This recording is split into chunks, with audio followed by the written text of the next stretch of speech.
Hello guys, welcome back to my YouTube channel. आज हमारे साथ हैं सूरज जायसवाल। हाय सूरज।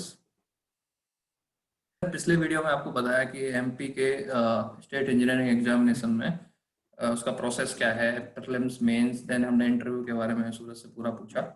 आपने अगर वो ये वीडियो नहीं देखा है तो प्लीज़ आप जाके वो वीडियो देखें। उसी के आगे रेफरेंस में हम सूरज से बात करेंगे कि एमपी का जो वाटर रिसोर्स डिपार्टमेंट है उसमें, क्योंकि इन्होंने 6 मंथ्स काम किया है, तो बेटर हमको बता पाएंगे कि वहाँ का जॉब प्रोफाइल कैसा है, ट्रेनिंग कैसी होती है, फिर सैलरी, प्रमोशंस और इस सब के बारे में हम आज सूरज से बात करेंगे। प्रीलिम्स हो गया, मेंस हो गया, इंटरव्यू हो गया, आपका फाइनल सिलेक्शन हो गया।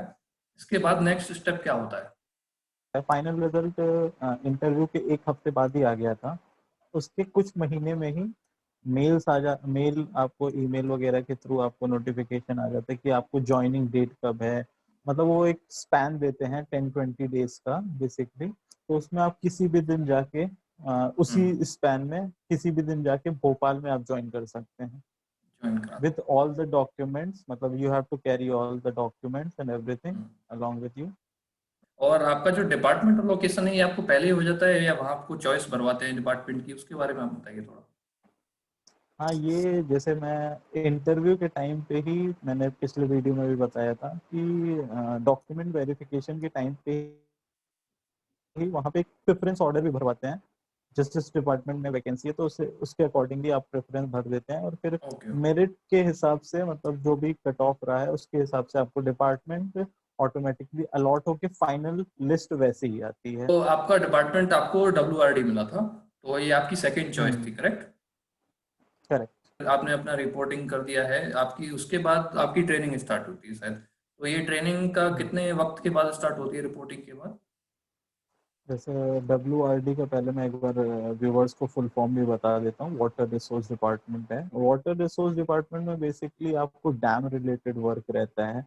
डैम कंस्ट्रक्शन, रिजर्वॉयर्स, जो भी उसका सब कुछ कंस्ट्रक्शन प्लस उसका inspection and plus canal work रहता है। तो ये सब चीज़ें रहती हैं। WRD की ज्वाइनिंग होती है ये मतलब भोपाल में इसका मतलब मेन इंस्टीट्यूट कह दीजिए आप। मतलब मेन वहाँ पे ऑफिस है। वहाँ पे जाके जहाँ तक मुझे याद है नर्मदा भवन करके है। ये आपका कोलार रोड के पास में पड़ता है भोपाल में। वहाँ पे जाके ज्वाइनिंग फॉर्मेलिटीज, मतलब पूरे एक दिन की प्रक्रिया रहती है। उसमें सारे डॉक्यूमेंट्स वेरिफिकेशन और एक कॉन्फ्रेंस रूम रहता है बेसिकली। उसमें सारे मतलब सीनियर्स कुछ रहते हैं, वो पूरे डॉक्यूमेंट वेरिफिकेशन मतलब करा लेते हैं आपके साथ। तो उसके बाद फाइनल आपको हो जाता है। ये आपका आपका सब जॉइनिंग फॉर्मेलिटी कंप्लीट होके फिर आपकी ट्रेनिंग स्टार्ट होगी, राइट? तो ट्रेनिंग आपकी कितने दिन की होती है, और ट्रेनिंग के बारे में अपना एक्सपीरियंस बताइए कि क्या क्या था, क्या क्या हुआ था ट्रेनिंग में? जैसे ज्वाइनिंग हमारी जनवरी 2019 में हो गई थी एंड उसके बाद ट्रेनिंग फरवरी 2000, जहाँ तक मुझे याद है 4 फरवरी 2019 से स्टार्ट हुई थी। और उसका स्पैन रहता है 1.5 मंथ्स का टोटल स्पैन ओके। ट्रेनिंग का। और ये ट्रेनिंग होती है वाल्मी करके इंस्टीट्यूट होता है जो कि भोपाल में ही है मेन उसका institute. WALMI water and land management institute इसका फुल फॉर्म है। ओके। तो इसकी ट्रेनिंग बेसिकली उसमें फिर क्लासेस वगैरह रहती हैं, फील्ड विजिट्स होते हैं और आपकी थ्योरेटिकल क्लासेस होती हैं। उसके ऊपर काफ़ी सारे लेक्चर्स रहते हैं प्लस काफ़ी सारे जो भी एक्सपर्टीज हैं मतलब इस फील्ड में उन लोगों को स्पेशल प्रेजेंटेशन के लिए भी बुलाया जाता है। एक फ्यूचर मतलब आप as a assistant engineer join करने कि क्या क्या रिस्पॉन्सिबिलिटी आपको निभानी है। तो इस हिसाब से पूरी 1.5 मंथ्स की ट्रेनिंग होती है। ट्रेनिंग होती है। तो आपका इसका ट्रेनिंग जब चल रहा होता है, उसकी ड्यूरिंग ट्रेनिंग या ट्रेनिंग के बाद में कोई एग्जामिनेशन होता है आपका? जब लास्ट का 1 वीक बचा रहता है तो उसी के टाइम पे एक दो पेपर होते हैं बेसिकली। एक हम्म। टेक्निकल का पेपर होता है और एक अकाउंट्स का पेपर होता है। क्योंकि जैसे हम इंजीनियरिंग स्टूडेंट्स होते हैं तो हमें अकाउंट्स की उतनी नॉलेज नहीं होती। काफ़ी कुछ अकाउंट्स रिलेटेड डील करना पड़ता है, जैसे कॉन्ट्रैक्ट एंड टेंडर, ये सब चीज़ें रहती हैं। मैं सिविल इंजीनियर से बात कर रहा हूँ तो उनको इन सब पर भी काफ़ी फोकस देना पड़ता है। तो उस पर भी एक पेपर होता है तो ये 2 पेपर होते हैं, जस्ट क्वालिफाइंग पेपर होते हैं।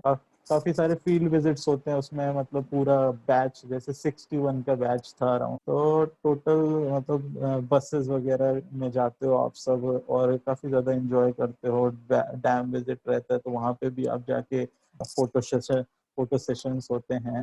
यहाँ पे एक स्पेशल नोट ऐड करना चाहूंगा इस ट्रेनिंग में कि हम लोग फर्स्ट एक तवा डैम की विजिट पे गए थे। वहाँ पे एक फेरी राइड रहती है जो कि WRD डिपार्टमेंट के अंडर ही कंट्रोल में ही आता है। तो वहाँ के जो भी सीनियर ऑफिसर्स थे उन्होंने हम लोग को पूरा इनवाइट किया था, और हम लोग काफी ज्यादा मतलब एंजॉय भी किए थे, गाना बजाना और डांस, ये सारी different different activities fun loving. और एक पूरा हमने राइड भी लिया था पूरे रिजर्वायर में, जो भी तवा डैम का पीछे का रिजर्वायर होता है, तो उसमें हमने काफी मतलब 1 घंटे की पूरी हमारी फेरी राइड थी। और तो ये सब मतलब पार्ट ऑफ ट्रेनिंग रहती है, ट्रेनिंग है। And you get to enjoy a lot along with the hmm. Learning.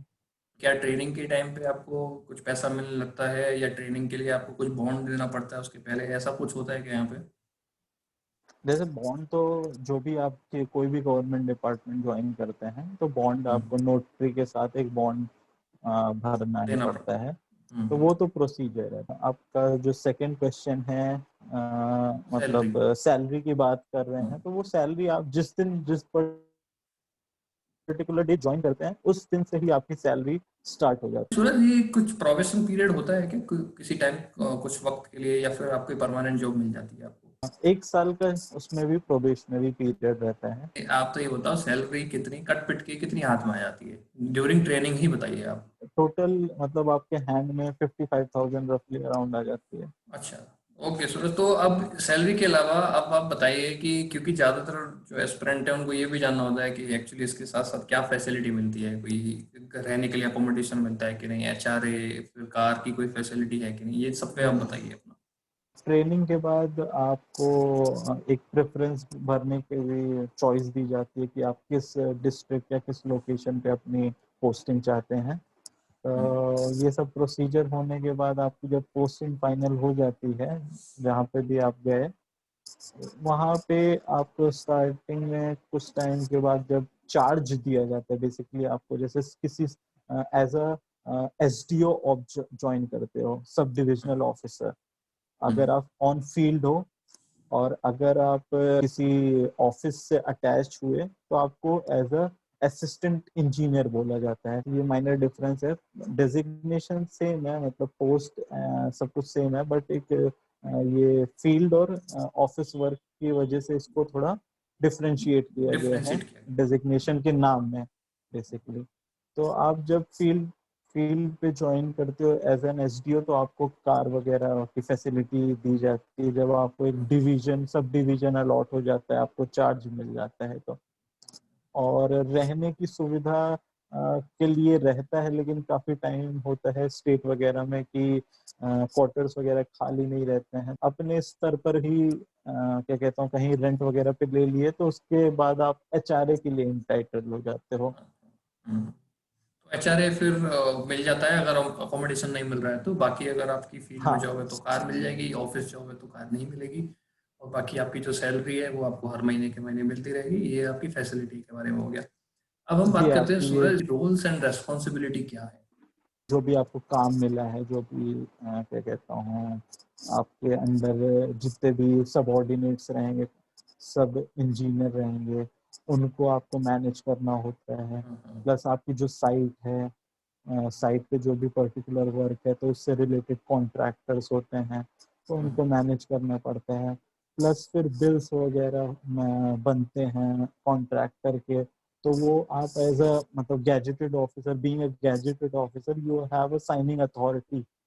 तो you have to look after the bills also, and bills और जो भी एक्चुअल बिल है और जो कॉन्ट्रैक्ट में है, तो वो सब आपको चीजें चेक करनी पड़ती हैं टू द मतलब to the document, to the contract, ये सब कुछ ऑन फील्ड इम्प्लीमेंट हुआ है कि नहीं। तो हम्म। ये सब चीजें, ये सारी रिस्पॉन्सिबिलिटीज होती है एज ए सब डिविजनल ऑफिसर ऑन फील्ड। अगर हम बात करें ऑफिस वर्क की, ऑफिस वर्क भी होते हैं जो कि थोड़े डिफरेंट होते हैं। मैंने ऑफिस में काम किया नहीं, तो एग्जैक्टली मैं नहीं बता पाऊंगा। आप एसडी होते हैं, आपका फील्ड वर्क ज़्यादा था बजाय ऑफिस वर्क के। हाँ, यस, तो मैं फील्ड में मेरी पोस्टिंग हुई थी सिंगरौली डिस्ट्रिक्ट में। तो सूरज आप बताइए फ्यूचर एस्पिरेंट्स को कि यहाँ पे प्रमोशंस कैसे होते हैं। प्रमोशंस की बात की जाए तो जैसे assistant, as an assistant engineer और एसडीओ सब डिविजनल ऑफिसर आपने ज्वाइन किया है, तो उसके बाद एग्जीक्यूटिव इंजीनियर बनते हैं, उसके बाद आप सुपरिटेंडिंग इंजीनियर बनते हैं, फिर चीफ इंजीनियर। तो ये एक हायरार्की है। अच्छा सूरज, अब आप बताइए जो एस्पिरेंट्स हैं जो इंजीनियरिंग सर्विसेज गेट के लिए या फिर स्टेट इंजीनियरिंग सर्विसेज के लिए भी जो तैयारी कर रहे हैं और काफ़ी टाइम से, तो उनको क्यों ज्वाइन करना चाहिए? आपका क्या सजेशन होगा उनके लिए? फर्स्ट ऑफ ऑल बात करूँ तो जैसे एम्प्लॉयमेंट, मतलब एक एस्पिरेंट के लिए मतलब एम्प्लॉयड होना एक सबसे बड़ा कॉन्फिडेंस बूस्ट अप करता है। उसकी जो भी मतलब मेहनत होती है, इतनी मतलब काफ़ी लगन के साथ कोई भी एग्ज़ाम क्रैक करने के लिए उसके पीछे की जो मेहनत मतलब जुड़ी रहती है, अगर स्टेट इंजीनियरिंग सर्विसेज को क्वालिफाई करता है तो एक कॉन्फिडेंस, अलग ही कॉन्फिडेंस बिल्डअप होता है। और फ्यूचर में भी अगर आप कोई और एग्ज़ाम देना चाहें, मे बी एडमिनिस्ट्रेटिव सर्विसेज हो गया या फिर इंजीनियरिंग सर्विसेज हो गया, तो उसमें एक मतलब आपको फाइनेंशियल बर्डन भी नहीं रहता है, तो वो एक बर्डन हट जाता है वो, प्लस थोड़ा फैमिली को भी सपोर्ट कर सकते हैं। तो ऐसा नहीं है कि आप अगर इंजीनियरिंग सर्विसेज या कोई और एग्जाम के लिए भी तैयारी कर रहे हैं, अगर आपका यहाँ ऑप्शन मिलता है तो आपको जरूर ज्वाइन करना चाहिए। आप देखिए, सीखिए, समझिए, उसके बाद आपको मौका मिलता है दोबारा एग्जाम लिखने का तो आप सेलेक्ट हुए। जैसे सूरज ने भी एग्जाम इंजीनियरिंग सर्विस क्रैक किया है, इनका अभी इंडियन रेलवेज में जो ट्रेनिंग चल रहा है। तो सूरज, एक आखिरी सवाल आपसे ये होगा कि अगर आपका किसी और एग्जाम में सिलेक्शन हो जाता है और आप यहाँ पे जॉब कर रहे हैं, तो फिर आप रिजाइन करके वहाँ दूसरे डिपार्टमेंट में ज्वाइन करते, तो यहाँ पे कोई प्रॉब्लम तो नहीं होती? आप स्मूथली जा सकते हैं रिजाइन देके? आप किसी भी हायर सर्विसेज के लिए जा रहे हैं, तो जिस जिस पर्टिकुलर गवर्नमेंट के लिए आप वर्क कर रहे हैं प्रीवियसली, तो उसको कोई प्रॉब्लम नहीं होनी चाहिए। इसका जो प्रोसीजर होता है, 1 महीने पहले एक नोटिस देना पड़ता है कि मेरा सो एंड सो मतलब इस एग्जाम के थ्रू यहाँ पे सिलेक्शन हो गया है, सिविल सर्विसेज हो गया या फिर इंजीनियरिंग सर्विसेज हो गया। तो वो 1 महीने की नोटिस देने के बाद फिर 1 महीने बाद आपको रेजिग्नेशन लेटर मतलब बना के, मतलब अपना साइन करा के, जो भी वहाँ पे आपका कंट्रोलिंग ऑफिसर है, तो उसको उसके थ्रू आपको पास करा के हेड ऑफिस में भेज देते हैं, जो कि WRD का हेड ऑफिस भोपाल में है। तो वहाँ के थ्रू वहाँ पे मतलब प्रोसेस हो जाता है और काफ़ी स्मूथ प्रोसेस है, इतना ज़्यादा कॉम्प्लिकेटेड नहीं रहता है। आई थिंक सूरज, इस वीडियो में जो एस्पिरेंट को मिनिमम जो चीज़ें एमपी के बारे में जाननी थी, एमपी स्टेट इंजीनियरिंग सर्विस के बारे में, वो उनको नॉलेज मिली होगी। And for this valuable information share करने के लिए आपको थैंक यू सो मच। और आई होप कि थैंक यू। एस्पिरेंट्स को भी इसमें काफ़ी हेल्प मिलेगी बेटर डिसीजन लेने में। और फिर अगर कोई क्वेरी बचती है जरूर जरूर। एस्पिरेंट्स आपकी, अगर कुछ और जानना है, तो हमारे साथ सूरज हैं, आप अपने कमेंट्स आप डालिए, हम इनसे ज़रूर पूछ के आपको रिप्लाई करेंगे। तो thank you so much Suraj. Thank you, Vishnu. Thank you, all the viewers. Thank you.